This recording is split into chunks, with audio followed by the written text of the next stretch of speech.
I'm happy to join with you today in what will go down in history as the greatest demonstration for freedom in the history of our nation. 50 years ago, a great American in whose symbolic shadow we stand today signed the Emancipation Proclamation. In this momentous decree, it was a beacon light of hope for millions of Negro slaves who had been burned by the withering flames of injustice. But it came as a joyous daybreak to end the long night of their captivity. But 100 years later, still we are not free.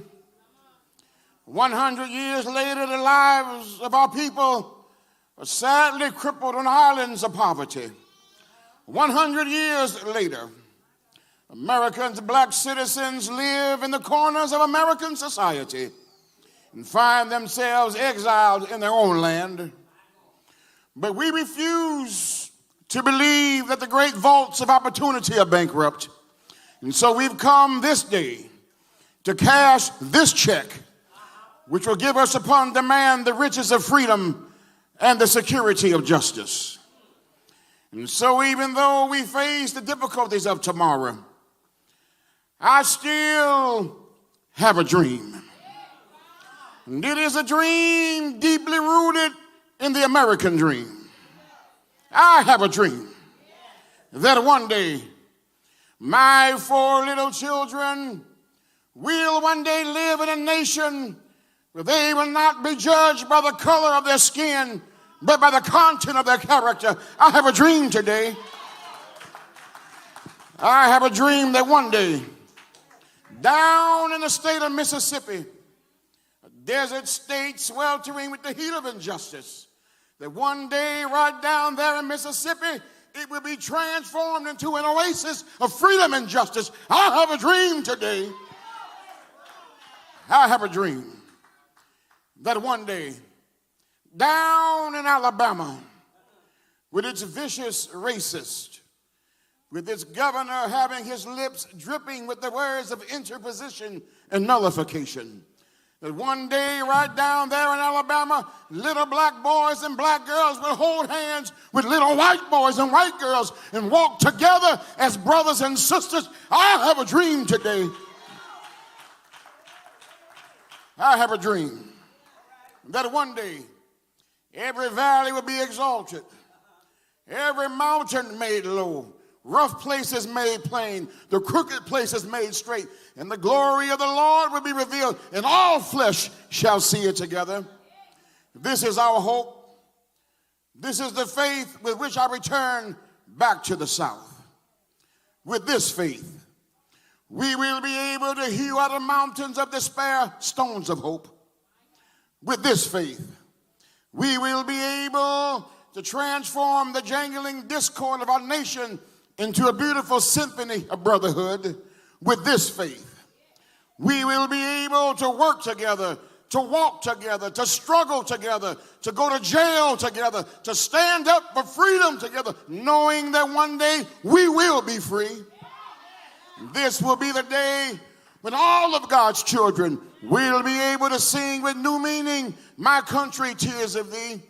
Sweet land of liberty, of thee I sing. Land where our fathers died, land of the pilgrim's pride. From every mountainside, let freedom ring." And so if America is to become a great nation, this must become true. So let freedom ring. Let it ring from the prodigious hilltops of New Hampshire. Let freedom ring. Let it ring from the mighty mountains of New York. Let freedom ring. Let it ring from the heightening Alleghenies of Pennsylvania. But not only that, let freedom ring from Lookout Point in Georgia. Let freedom ring from every hill and molehill in Mississippi. Let freedom ring from the snow-capped Rockies of Colorado. Let freedom ring from the curvaceous slopes and hillsides of California. But not only that, let freedom ring on Austin Way. Let freedom ring on MacArthur Boulevard. Let freedom ring on Bancroft. Let freedom ring on East 14th from every mountainside. When we do this, we will speed up that day when all of God's children, black men and white, Jew and Gentile, Protestant and Catholic, we'll be able to join hands and sing in the words of the old Negro spiritual, free at last, free at last. Well, when I got in here from Atlanta this morning, before I got here, they had to check the plane. They said we got Dr. King on board, and they would not let us leave Atlanta. Then we got into Memphis, and some began to say what some of our sick white brothers would do to me. Well, I don't know what'll happen now. We've got some difficult days ahead, but it doesn't matter with me now because I've been to the mountaintop. And like anybody, I'd like to lead a long life. Longevity has its place. But God has allowed me to look over, and I've seen the promised land. And I may not get there with you, but I want you to know tonight, we as a people will get to the promised land. So I'm not worried. I'm not fearing any man. Mine eyes have seen the glory.